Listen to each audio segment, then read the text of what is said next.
Starlight, Starbright, first star I see tonight. I wish I may, I wish I might have the wish I wish tonight. Hey everybody, I'm Tim Selby at Heart of Steamboat. Have you ever wished upon a star?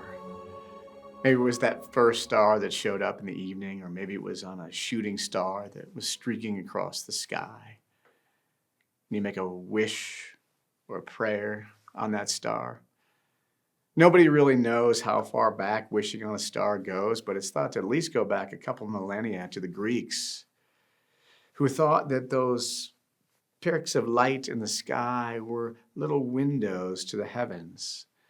And the thinking was that the gods would come sometimes and peek through those holes and peek down upon us to watch us.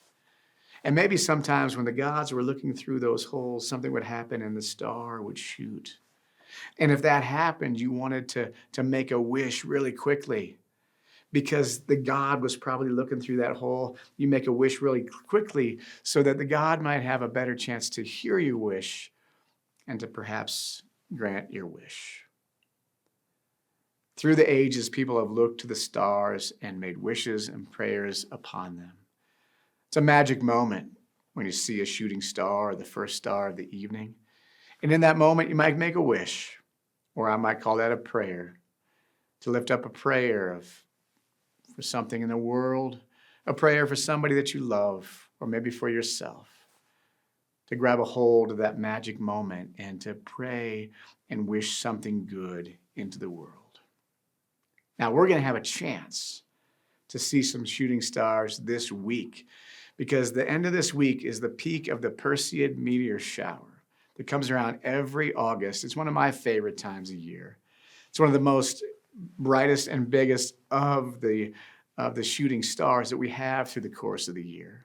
And it comes in August, this amazingly warm time of year when it's so beautiful to be out at night and to be able to look at the stars and see that happen. Now, I want to talk more about the Perseids, but before I do that, I want to go back in our Judeo-Christian story to the time of David. David was a shepherd boy. David would have known what it was like to be out in the fields at night. Can you imagine being in the fields at night in the time of David like that boy was? Can you imagine the blanket of stars and the Milky Way that would be above you with no artificial light anywhere in the world? Oh, what David must have thought when he looked at those stars. Looking at those stars above him might have made him feel small. He also might have felt small when he stood before a giant named Goliath, who he had no business standing in front of. David also might have felt small when he carried the weight of the people as their king. Who can hold that kind of weight? But I don't think David felt small at all, because David knew something else.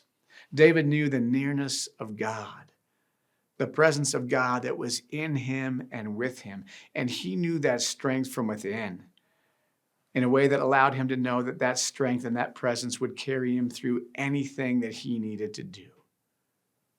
I hope you know that in your life, that that presence is in you and will carry you in the midst of whatever that you deal with. So I don't think looking at the stars made David feel small at all. I think looking at the stars reminded him of the one who knew him, the one whose presence was always with him. And I think we see that echoed in his words when he writes these words in the 139th Psalm. O Lord, how you have searched me and known me. You know when I sit down and when I rise up. You discern my thoughts from far away. You search out my path and my lying down, and are acquainted with all of my ways. Even before a word is on my tongue, O Lord, you know it completely. You hem me in, behind and before, and lay your hand upon me. Such knowledge is too wonderful for me. It is so high. I cannot attain it. Where can I go from your spirit? Or where can I flee from your presence? If I ascend to heaven, you are there. If I make my bed in Sheol, you are there. If I take the wings of the morning, or settle at the farthest limits of the sea, even there your hand shall lead me, and your right hand shall hold me fast. If I say, surely the darkness covers me, and the light be around me, the light around me become night. Even the darkness is not darkness to you. The night is as bright as day, for darkness is as light to you. For it was you who formed me in my inward parts. You knit me together in my mother's womb. I praise you, for I am fearfully and wonderfully made. Wonderful are your works that I know very well. My frame was not hidden from you when I was being made in secret, intricately woven in the depths of the earth. Your eyes beheld my unformed substance, and in your book were written all the days that were formed for me, when none of them as yet existed. And he concludes by saying this, how weighty are your thoughts, O God? How vast is the sum of them? I try to count them. They are more than the sand, or we might say the stars in the sky.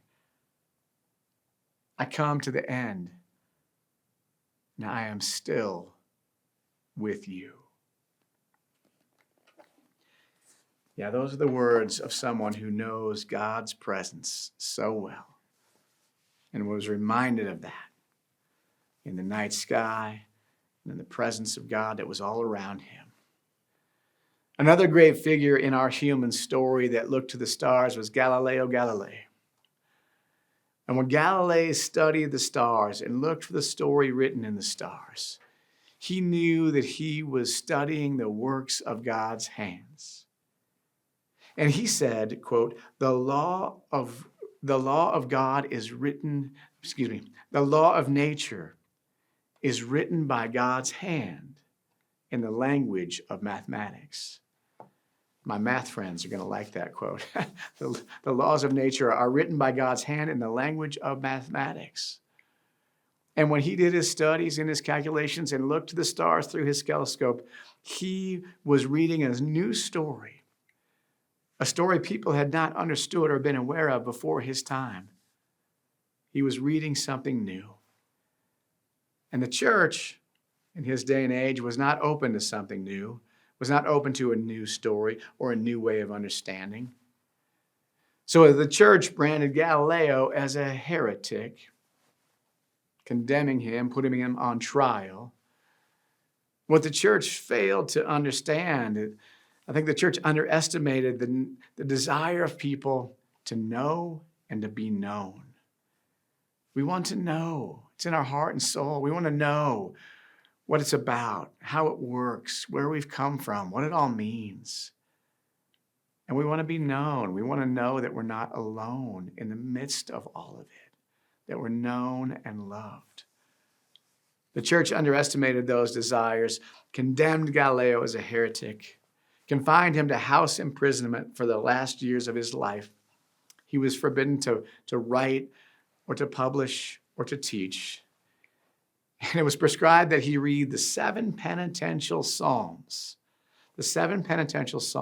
once a week for 3 years.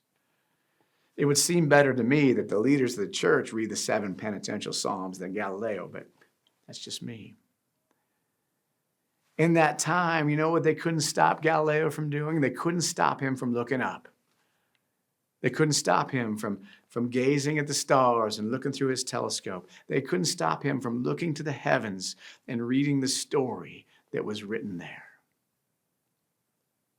Now, when we have a chance to look at some shooting stars this coming week during the Perseid meteor shower, I hope we take advantage of it. Now, the brightest and best night, depending on the weather, right, is supposed to be this coming Saturday night.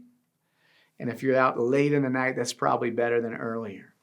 But During the Perseid meteor shower, days before and days after, it's been known to see many shooting stars as well. So later this week, you have a chance to get out. I hope you do. Get out somewhere dark. You want to look to the northeast. It's kind of where they generate from. And take a chance to maybe see some of those shooting stars that'll come. Now, these shooting stars come from the dust cloud made by a comet called Swift-Tuttle. And when the Earth passes through that dust cloud, little pieces of that dust enter into the atmosphere.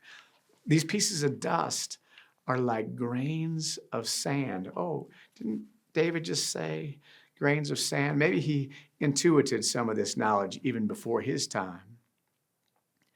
These little tiny grains of sand, they hit our atmosphere going 37 miles a second.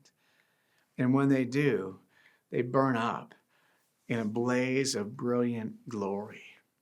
Now, I think there might be a metaphor in that for us who might sometimes feel small and insignificant. People like us who might feel like grains of sand. Our lives might seem short and fleeting. While that all may be true, we have the opportunity to shine bright, to shine with the radiance that God has put in us for the time that we have. It's a beautiful metaphor, to shine bright with the little bit of time that we have. So I hope you go out and look for some of those stars, but I hope if you do, go outside. Maybe you won't see some. That happens. It happens to me. Don't worry if you don't see any shooting stars. Just see the beauty of the stars that are there and allow it to remind you of the one who is with you, of the one who knows you, of the one who is present with you all along the way. I like to think that Galileo, late in his life, when he was made to read those Psalms, sometimes he would stop on the 139th Psalm and end up with those words, "How weighty are your ways, O God. How vast are the sum of your thoughts. They're like grains of sand or stars in the sky. And I come to the end. I am still with you." My wish, my hope, my prayer for you and for me, for all of us, is that we would know the truth of those words that David wrote so long ago. That Galileo read these words that were written by a shepherd boy who stared at the stars just like he did, and gives us this wisdom of God's presence wherever you are. That nearness, that closeness, that strength and power of God is in you and will carry you through. May you know that, and may your life be blessed by that knowledge. Starlight, Starbright. I wish I may. I wish I might have the wish I wish tonight.